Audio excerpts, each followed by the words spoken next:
Hey everybody, welcome back to One Mic, and today I'm here to talk about Season 2, Episode 1, the long-awaited Season 2 premiere of Apple TV's Severance, entitled Hello, Miss Cobel. First off, I want to start by apologizing for how late this video and the Silo finale video are. I had some really unexpected stuff come up that made me unable to record, even though I was able to watch the episodes on time. And yeah, I know videos haven't been as frequent or timely as of late, but it looks like everything is finally stabilizing for me, and I can get back to the more consistent schedule that those of you who have been here for a while have grown accustomed to. And now that we got that out of the way, let's talk about this premiere and the wait that we've had to endure for a new season of one of the most compelling shows in recent memory. So, Severance Season 1 was released in 2022, one of the best years for TV in recent memory as well.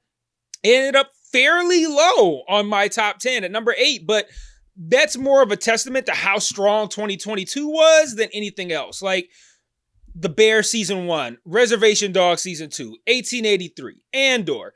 Like, these are some of the shows that I had ranked above Severance that year, and no regrets, man. Like, I'm happy with my list, even now all this time later. But any show in the top 10 that year could have made a play for the number 1 spot. Like, they were all that good, and that applies to Severance as well. You know, it was one of my favorite shows to cover. And I remember there was a day where I woke up at 3 a.m. to watch the episode, do my notes, record, edit, and post my video all before I left to go to work that day. Like, that's how into this show I was in Season 1. I can tell you right now, I won't be doing any of that shit for this season. But again, an example of how much I love this show. And now here we are finally in 2025 after all the delays, and Season 2 has finally arrived. And what I liked about this episode is that it accomplished a very simple task, setting up the season by giving everyone reasons to want to stay at Lumen.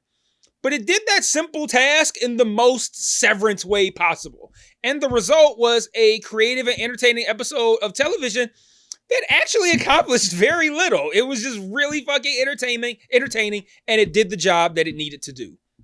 Hey everybody, I just want to take a small break from this review to talk about the various other ways you can engage with me on other platforms. If you're so inclined, and I understand why you wouldn't, I am an acquired taste, but you can join the Patreon where you can get extra content like retro reviews, where I review old shows and movies to see if they still hold up today, Mike's Musings, where I talk about shows I'm watching that I don't cover on the channel, or Mike's VOD, where you can commission me to watch a show, which I will then review on the channel. And if you want to engage with me and chat with me more directly, I also implore you to join the Discord and follow the Facebook page. I set up channels in the Discord for all of us to discuss the shows I'm reviewing on the channel, and I also drop new videos in there since it's the easiest platform for me to share to from my phone. The Facebook can be really fun because I sort of live comment on shows I'm watching, often while under the influence, I'm not going to lie. And I'll also share news there, both about television and film, and about myself as well.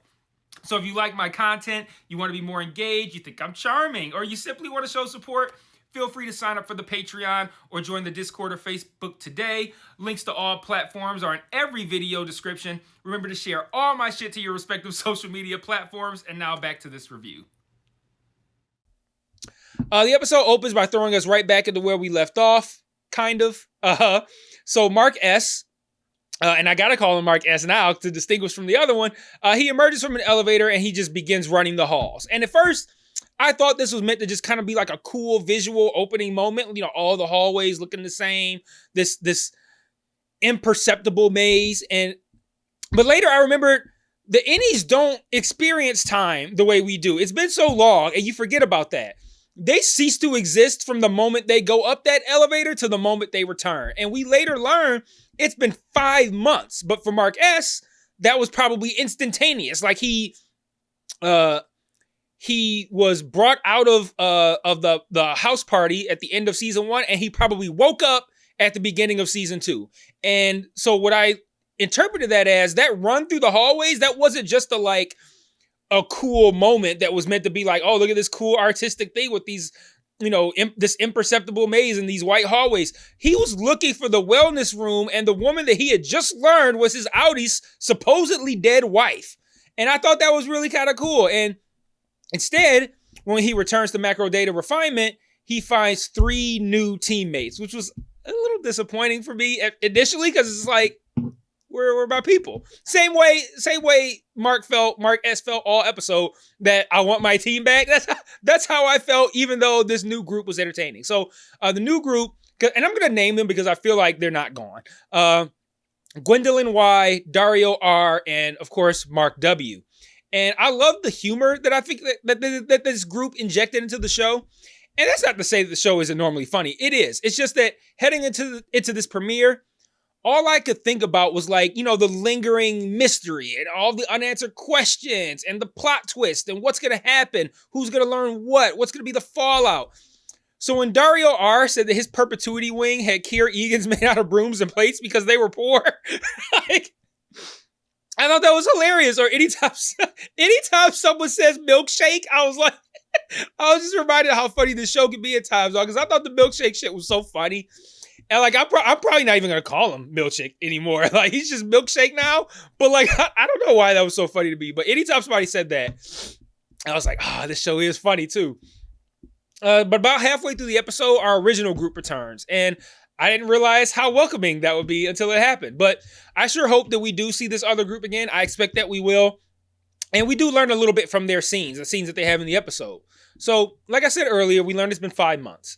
The OG team, they now have international fame after their season 1 finale stunt. Cobel, she's out. Milkshake has replaced her. And replacing him in his old role is this young girl named Miss Huang, who, when asked how she's a child, responds with, because of when I was born. Very, very simple, straightforward, and accurate response. Also of note during these scenes is when I realized that the show was intentionally not showing us the outie world. Like, anytime Mark left, he immediately returned. It's like up the elevator, right back down. Purposely withholding the outside world from us suggested that we're going to be in for a treat when we do see it. Like that, like, they could have just showed us some stuff, like any kind of Monday thing, but like keeping it strictly to the indie world, they got something planned, and I'm looking forward to it.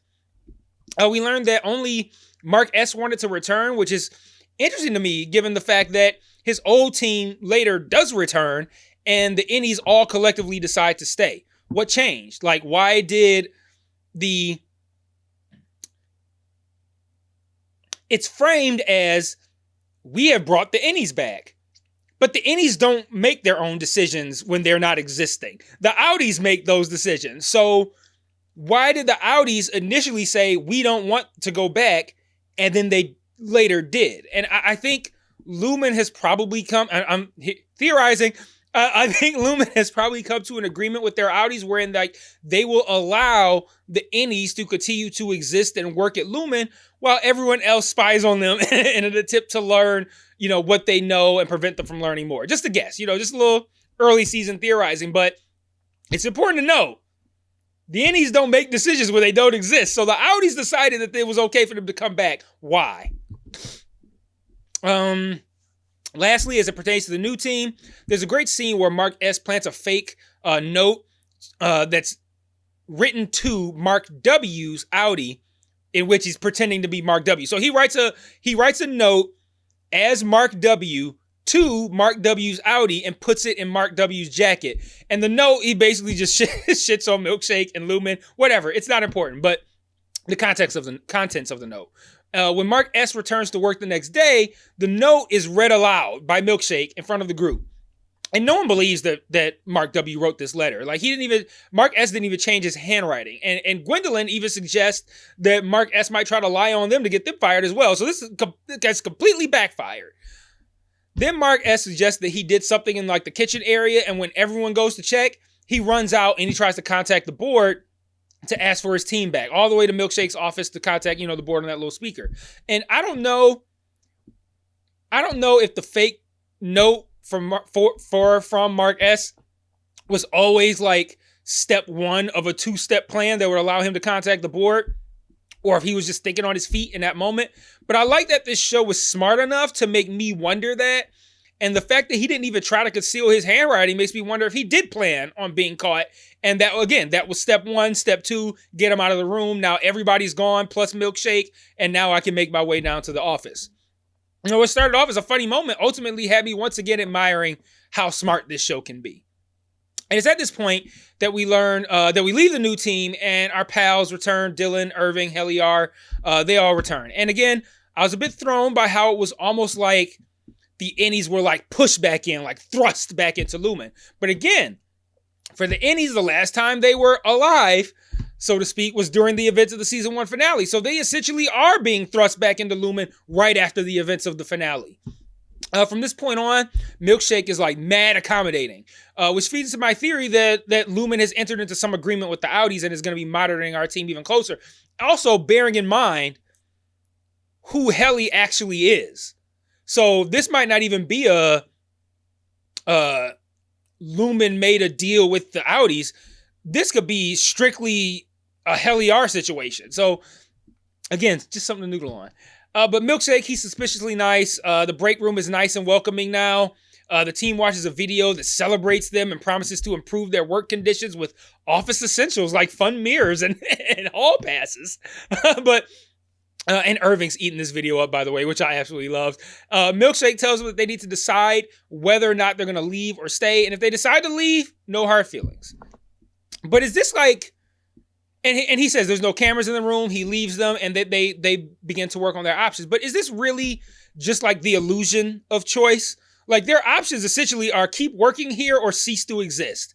And even if they choose to leave, it's not up to them whether or not they return. They can't be like, I've decided I want to leave and I don't want to come back.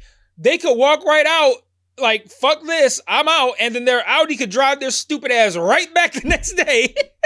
To Lumen, but just as the illusion of choice often does, it seems to empower and embolden the team. And they start by sharing what their experiences were in the outside world in the season 1 finale. And only Mark is honest. He shares everything. Miss Cobel being there, his Audi's wife being alive, her being Miss Casey, everything. He shares, he's 100% transparent. Heli, on the other hand, is the complete opposite of that. She lies about everything. And it's an elaborate lie, too. And that's where she fucks up. Any good liar knows if you're going to lie, only lie about the bare minimum. If you could surround it in truth, even better, but only lie about the bare minimum. The more complicated the lie, the easier it is to pick apart, which is exactly what Irving does in this scene.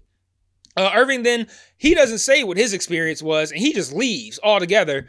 And a great scene, there's a great scene between him and Dylan after this, in which he eventually does share everything to Dylan. Everything about Bert, about going to his house, seeing the supposed husband, the paintings that he's been doing, the black hallway paintings. And he doesn't want to stay at Lumen, but Dylan seemingly convinces him that, you don't have to look at it as Bert only, like we got love for you here too. And then Dylan gets called away. And yet again, in the moment, I wondered if Dylan was being called away coincidentally. Like, hey, Dylan, we need you. Or if they were being watched and Dylan was called away so that Irving could be allowed to exercise his free choice. And I don't know why Lumen would want to give Irving the opportunity to leave, but regardless, it made me wonder that. And again, how smart is this show? But it makes me think about things that I probably wouldn't have thought about otherwise. But Dylan does get called away. Milkshake shows him a proposed addition to Lumen that would be a family visitation suite that would allow him to see his family. And he says that Dylan's wife is named Gretchen, and she wanted him to know that. And yet again, I'm questioning the reality here. Like, what motivation would Dylan's Audi have to blur the line like that? Like, everyone is there for a reason. And we don't know yet what Dylan's is. But I have a hard time believing his Audi would sign up for this kind of deal. And then this kind of deal being Severance.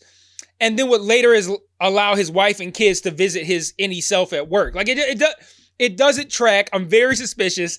And it just seems to me that Lumen and Milkshake, in the time after Mark S returned and caused all the trouble with the new group, have come up with some plan that involves them wanting the innies to stay at Lumen. So like I said up top, this episode did a very simple job in a very creative way. It set up season 2 by giving everyone motivations to want to stay at Lumen. Heli and Mark are going to find out about Miss Casey. Dylan and Irving are going to figure out what's up with Irving's paintings, while Dylan thinks that he's going to be able to hang out with his family now. And I feel like it's all a bunch of bullshit. Like, Dylan's not going to get to hang out with his family. There's something else going on there. like, I don't know. It feels like a simple setup that's going to get complicated, but the setup itself was simple, and they did it in a very Severance way. This was a really fun episode. It set up a lot of interesting and intriguing plot points. It's great to have this cast back together. You know, it's been 3 years, so I'd forgotten how much I enjoy being around these characters, but getting those 4 back together, really great, really enjoyable 30 or so minutes. And all things considered, one of the top shows of 2022 is off to a great start and looking to get 2025 off to a great start following a very disappointing 2024. So let me know what you thought about this premiere in the comments. Let me know what you thought about my little theories, what you think is going on. And until next week, episode 2, peace.